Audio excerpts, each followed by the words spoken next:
మీ పేరు? నా పేరు రమా శివాజీ అండి. ఓకే. మీ చేతిలో ఏంటి అవి? ఇది మధు అండ్ ఈయన మధు వాళ్ళ ఏజెంట్. అంటే ఓకే. ఆయన బినామీ కూడా ఆయననే, రాములు అని చెప్పేసి. ఆ! వీళ్ళిద్దరికి నేను అమౌంట్ ఇచ్చాను మేడం. ఎంత ఇచ్చారు? 2,82,00,000 ఇచ్చిన. సో అంత మనీ వీళ్ళని ట్రస్ట్ చేసి మీరు ఎలా ఇచ్చారు? అంటే వీళ్ళు చిన్నప్పటి నుంచి మాకు తెలుసు, మా ఊరే పక్క పక్కన ఇల్లు కాబట్టి ఇక వీళ్ళు ఇస్తారని చెప్పేసి నేను మా చుట్టాల దగ్గర నుంచి హౌస్ లోను, కార్ ఓకే. లోను అవి తీసుకొచ్చి మరి ఇచ్చిన మేడం. సో ఇవన్నీ నాకు తెలిసి వీళ్ళు మధు అంటే వాళ్ళ బినామీలు, వాళ్ళు ఎంజాయ్మెంట్ చేస్తున్నారు. అమాయక ప్రజల దగ్గర నుంచి డబ్బులు తీసుకొని వాళ్ళ ఎంటర్టైన్మెంట్ కోసము మందు తాగుతూ, సో మన చేతుల్లో ఇవన్నీ వాళ్ళు ఇచ్చిన ఎంత ఇచ్చారో అవన్నీ. ఇది 42 lakhs ఒక పేపరు. ఓకే. అలానే 2 crores and 10 lakhs ఒక పేపర్. 2,10,00,000 ఇంకో పేపర్. ఓకే. మీరు ఏం చేస్తుంటారు? నేను వ్యవసాయం చేస్తా. నేను డీజే ఆర్గనైజర్ మేడం. ఏమైనా ఈవెంట్స్ ఏమైనా ఉంటే నేను ఈవెంట్స్ చేస్తాను అనమాట. నా కాడ అప్పుడు సెటప్ మొత్తం ఉండేది. అవి కూడా అమ్మేసి 40 lakhs అది అమ్మేసి అవి కూడా వీళ్ళకే ఇచ్చేసిన. సో మీకు ఏం చెప్పి మీ దగ్గర నుంచి డబ్బులు తీసుకున్నారు? అంటే మేము బిజినెస్ చేస్తాం మేడం. మేము మాతో వాళ్ళు చెప్పింది బిజినెస్ చేస్తున్నాం, ఇంపోర్ట్స్ అవుట్పోర్ట్స్ బిజినెస్ చేస్తాను. అలాగే ట్రేడింగ్ మాది నడుస్తుంది. అలాగే మేము దాని తర్వాత అవి ఏమంటారు ఆనియన్స్ సేల్స్ చేస్తాము, అది ఇది అని చెప్పారు. సిమెంట్ ఫ్యాక్టరీలు ఉన్నాయి, ట్రాన్స్పోర్ట్ బిజినెస్ ఉంది మాకు, అలా అని చెప్పేసి తీసుకున్నాం. ఓకే. మంగ్లీతో మీరు ఎప్పుడైనా మాట్లాడడం జరిగింది? మంగ్లీతోని మధు అసలు మాట్లాడినాడు మేడం. ఆ మంగ్లీ ఎక్కడ ఉంటే మమ్మల్ని దూరం పెట్టేస్తాడు. ఎందుకంటే ఆయన మాట మేము దేవదాటి పోలేము, మధు మాట. ఇక మధు ఏం చెప్తే అది చేస్తాం మేడం. మరి ఇప్పుడు ఏం చేయాలనుకుంటున్నారు మీరు? మాకు న్యాయం కావాలి మేడం. సో ఈయన మధు మేడం. ఓకే. ఈయన మధు. వాళ్ళు ఇచ్చిన నోట్స్ అన్ని కూడా మన దగ్గర ఉన్నాయి. ఒకటేమో 42 లక్షల ఒకటి, 2,10,00,000 ఒకటి ఇచ్చారనమాట. ఆయన వ్యవసాయం చేస్తాను అని చెప్తున్నారు. సో ప్రజల దగ్గర మేము ఆ ఇండస్ట్రీ పెడుతున్నాము, ఈ ఇండస్ట్రీ పెడుతున్నాము అని చెప్పేసి డబ్బులు తీసుకోవడం జరిగింది. వాళ్ళు ఒకటే కోరుకుంటున్నారు, ఏంటి అంటే మా డబ్బులు మాకు ఇప్పించండి, మాకు న్యాయం కావాలి అని చెప్పేసి వాళ్ళు డిమాండ్ చేస్తున్నారు అనమాట. ఒకవేళ మరి ఈ డబ్బు రాకపోతే మీ పరిస్థితి ఏంటి సార్? చనిపోయేదే మేడం. ఎందుకంటే మాకు ఆస్తులు పెద్దగా ఏం లేవు మేడం. మేము వీళ్ళని ట్రస్ట్ చేసి వీళ్ళని నమ్మి మేము ఇచ్చిన అమౌంట్, మమ్మల్ని నమ్మి మా చుట్టాలు, మా అన్నలు, మా మామలు, మా పిన్ని వాళ్ళు, వాళ్ళ దగ్గర, మా మేనత్తలు వాళ్ళ దగ్గర నుంచి మేము తీసుకున్నాం. వాళ్ళు మమ్మల్ని ఎట్లా అయితే నమ్మారో మేము వీళ్ళని అట్లా నమ్మి వీళ్ళకి ఇచ్చినాము. ఇప్పుడు మా ఆస్తులు 2 ఎకరాలు పొలం ఉంది మేడం మాకు. అది అమ్మినా కూడా వాళ్ళకి నేను అప్పు తీర్చలేని పరిస్థితి. ఇంటికి వాళ్ళు శ్రీరామ్ ఫైనాన్స్ వాళ్ళు లోన్ ఇచ్చారు మేడం. అది పెయింట్ వేసిపోయారు మేడం. ఈ ఇల్లుకి ఇంకో పక్కన కూడా ఇల్లు మాదే, అది 2 ఇళ్ల మీద కూడా లోన్లు తీసుకొని వీళ్ళకే ఇచ్చాను. వాళ్ళు తాళం వేసేసి ఇట్లా ఇంటూ మార్క్ పెట్టేసి వెళ్ళిపోయారు. సామాన్ కూడా మొత్తం బయట పడేసి పోయారు మేడం. అంటే ఈ డబ్బులు మీరు దేనికోసం అని సేవ్ చేసుకున్నారు? మేడం మీ దగ్గర ఉన్న డబ్బులు దేనికోసం అని సేవ్ చేసుకున్నారు? అంటే లేకపోతే మీరు ఓన్ గా బిజినెస్ స్టార్ట్ చేయడానికా, లేకపోతే అక్క పెళ్లి, చెల్లి పెళ్లి ఇట్లా అని చెప్పారైతే? నాకు 29 సంవత్సరాలు మేడం, మా చెల్లికి 27 సంవత్సరాలు. ఇప్పుడు ఆమెకి పెళ్లి చేయాలి. ఆ పెళ్లికి కూడా మాకు చాలా కష్టాలు. ఇప్పుడు మా చుట్టాల దగ్గర అందరి దగ్గర మేము ఆల్రెడీ పైసలు తీసుకొచ్చిన పరిస్థితి. వాళ్ళ దగ్గర కూడా మేము ఇప్పుడు అడిగి పెళ్లి చేయాలన్నా కూడా అడగలేని పరిస్థితి.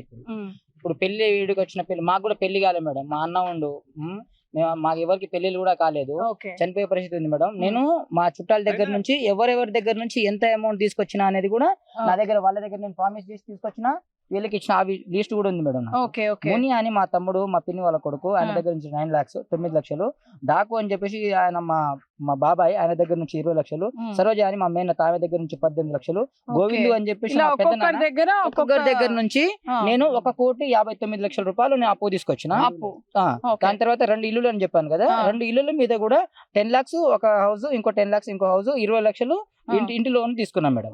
అలాగే నేను 4 చిట్టీలు నడిపిన. 4 చిట్టీలకి కూడా 5 లక్షల రూపాయలు చిట్టీలు, ఒక్కొక్కటి 20 లక్షలు కూడా చిట్టి అమౌంట్ తీసుకొని కూడా వీళ్ళకి వేయడం జరిగింది మేడం. ఓకే.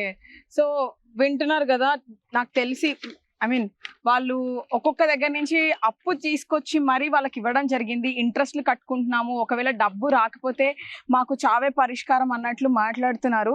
సో డెఫినెట్ గా మీకైతే న్యాయం జరుగుతుందనే మేము అనుకుంటున్నాం. చెప్పండి సార్, మీ పేరు? నా పేరు రవీందర్ నాయక్. మీరు ఎంత ఇచ్చారు? నేను 30 లక్షలు ఇచ్చినాను మేడం. 2 ఎకరాల భూమి అమ్మేసి 2 ఎకరాలు అంతే 40 లక్షలు వచ్చింది.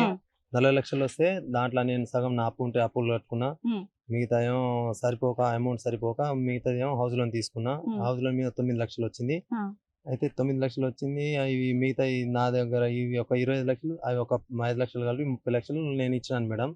ఇది మధు బాధితుడు రమావత్ లక్ష్మణ్, ఈ పడమతండకు చెందిన వ్యక్తి. ఆయన బాధితుడే కాదు మేడం, ఆయన దాదాపు జనాల దగ్గర నుంచి 30 కోట్ల దాకా తీసుకుండు ఆయన.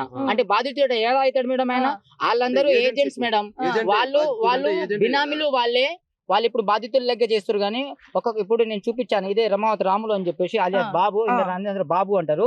ఈయన ఇల్లు చూడండి మేడం, అక్కడ 3 floors కట్టిండు. ఈయన ఒక ఇష్ట కారు, 1 kg గోల్డ్, మాకు తెలిసినవి తెలియని ఇంకా చాలా ఎన్ని ఉన్నాయో. మరి ఇప్పుడు మంగిలి నాకు అసలు సంబంధం లేదు, నాకేం అవసరం ఇవన్నీ చేసుకోవడానికి, నేను ఒక సాంగ్ పాడితేనే నాకు చాలా డబ్బులు ఇస్తారు, నేను కష్టపడి ఇవన్నీ సంపాదించుకుంటున్నాను, లేనిపోని ఎలిగేషన్స్ వేస్తే నేను ఊరుకోను అన్నట్టు ఆవిడ మాట్లాడుతున్నారు. దానికి మీరేమంటారు? మేడం సంబంధం లేదని ఎలా చెప్తారు మేడం? ఒక ఆడపిల్ల ఆమె కూడా బంజారా గిరిజన బిడ్డ, మేము కూడా గిరిజనులమే. అది కాదు ఇక్కడ మ్యాటర్ ఏంటంటే మేడం, ఆమెకు సంబంధం లేదనంటే 12 o'clock అర్ధరాత్రి 12 గంటలకి ఆమె ఇక్కడికి వచ్చింది. నేనే సాక్ష్యము. అండ్ ఆమెకి ఫుడ్ కూడా అరేంజ్ చేసింది నేనే మేడం. నేనే మటన్ ఇక్కడ నుంచి మల్లెపల్లి, ఇక్కడ నుంచి 22 కిలోమీటర్లు ఆమె వస్తుందని చెప్పేసి మధు మాకు ఇన్ఫార్మ్ చేస్తే ఆమె కొరకు అని చెప్పేసి మేమే ఫుడ్ మొత్తం ప్రిపేర్ చేయించినాం. 12 గంటలకు ఆమె ఇక్కడికి వచ్చింది. 4 గంటలకి తెల్లవారుజామున 4 గంటలకు ఇక్కడ నుంచి పోయింది. మేమే సాక్ష్యం మేడం. ఎన్నిసార్లు వచ్చింది ఆవిడ? 3-4 టైమ్స్ వచ్చింది. మేమైతే ఒక 2 times చూసిన. నేను వాళ్ళ తమ్ముడు ఉంటాడు శివ చౌహాన్ అని, ఆయన మధుతో పాటే ఉంటాడు మేడం ఎప్పుడు. అసలు మోసం జరుగుతుంది అని మీరు ఎలా గుర్తించారు?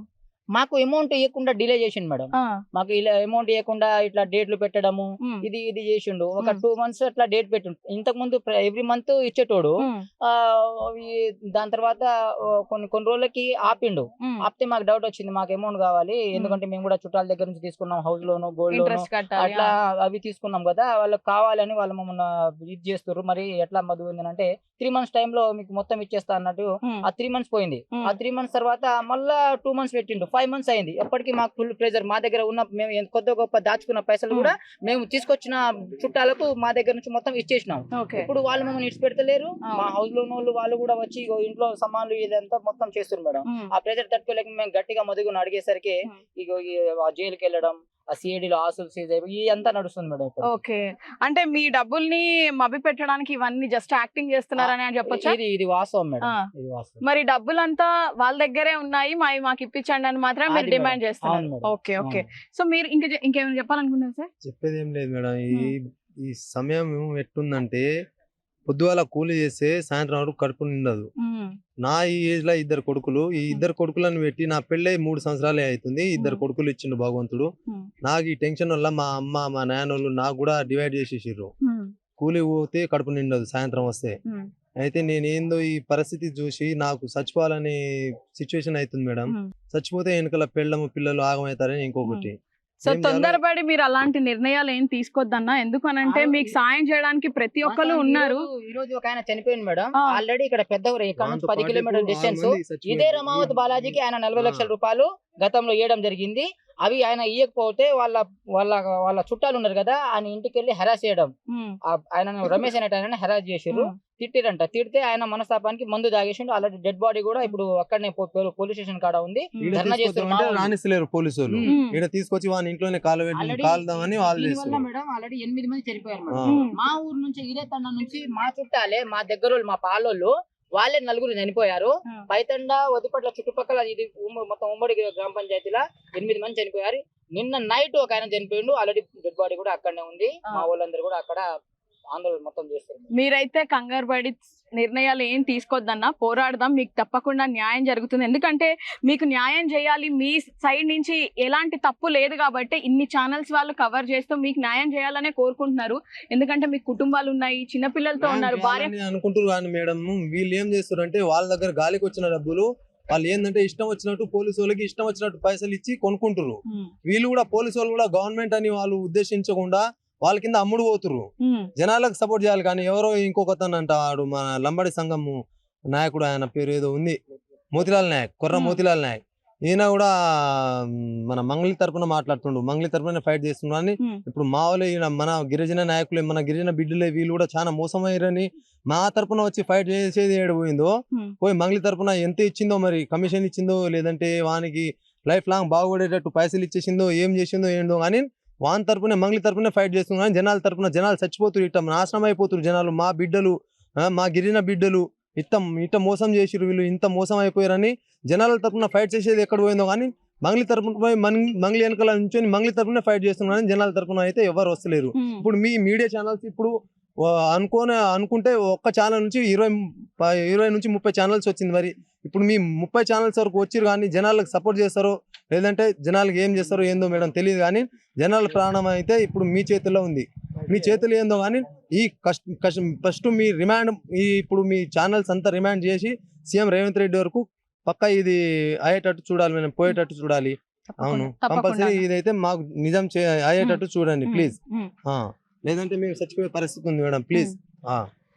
సో చూస్తున్నారు కదా, వాళ్ళు మాకైతే న్యాయం కావాలి, పిల్లలతో కుటుంబాలతో ఉన్నాము, ఎక్కడెక్కడి నుంచో అప్పు తీసుకొచ్చి మరీ మేము దీంట్లో ఇన్వెస్ట్ చేయడం జరిగింది, భూములు అమ్ముకున్నాము, మాకు చావే దిక్కు. ఆమె సెలబ్రిటీ కాబట్టి ఆమె పోలీసుల్ని మిగతా వాళ్ళందరినీ కొనేస్తుంది, మేము పేదవాళ్ళం కాబట్టి మాకు ఎలాంటి న్యాయం జరగట్లేదు, ఇన్ని ఛానల్స్ వచ్చినా గానీ ఇంతమంది వచ్చినా గానీ అది సీఎం వరకు చేరట్లేదు అని చెప్పేసి వాళ్ళు చెప్పడం జరుగుతుంది.